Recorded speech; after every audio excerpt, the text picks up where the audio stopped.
Most smokers believe that they need cigarettes in order to be able to overcome stress, to solve problems, to just get things done.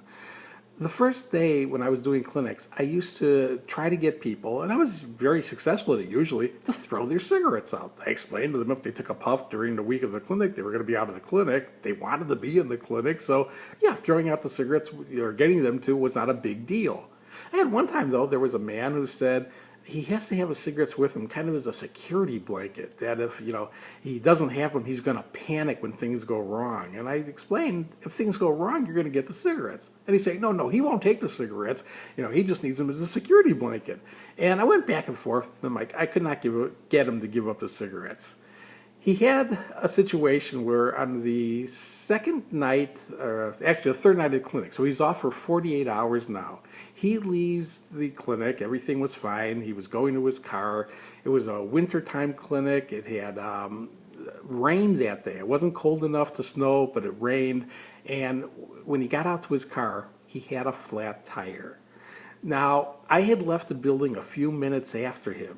And when I got out there, what I found was the guy standing in a puddle, his car was in the puddle, bending over, looking at the tire, and swearing at the tire as I'm walking out, just really mad, and flipping through his pockets, looking to get the cigarettes. He did not see me coming. And what happened was I was behind him as I was witnessing this whole thing, as I'm swearing at the tire, and he's cold, it's wet, it's raining, and I tap him on the shoulder, and he looks up all startled because he didn't know who was there, and I looked at him and smiling, and I said, gee, is that going to make your tire round again?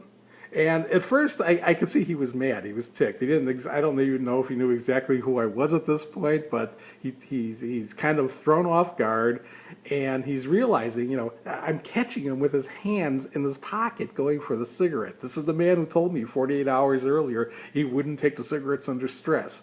And I made it clear. I said, what's this going to do for you? Well, what's this man's problem here? He's got a flat tire. He's cold. He's wet. He needs to fix the tire. What's going to solve his problem? Well, if he fixes the tire, then he could, get in, turn on his car, go into a warmed-up car, and drive away. What was he going to do at this point in time? He was going to light a cigarette. What was that cigarette going to do for him? It was going to make him stand outside longer. It was going to make him get wetter. It was going to make him get colder. And it was going to throw his quit out the window. This is the important thing you have to recognize. Cigarettes did not solve problems. You may believe they did, but they did not. This was a clear-cut evidence case to this man that it could not solve what his issue was at this point in time. It could only throw his quit out the window. He gave me his cigarettes at that point in time. I have videos already explaining why people have this belief that cigarettes calm them down. And I will attach them in the video description. One of them has a graphic illustration of the physiological effect between nicotine and stress, and how stress makes you lose nicotine and causes this belief. But check that video out. I want to keep this one relatively short.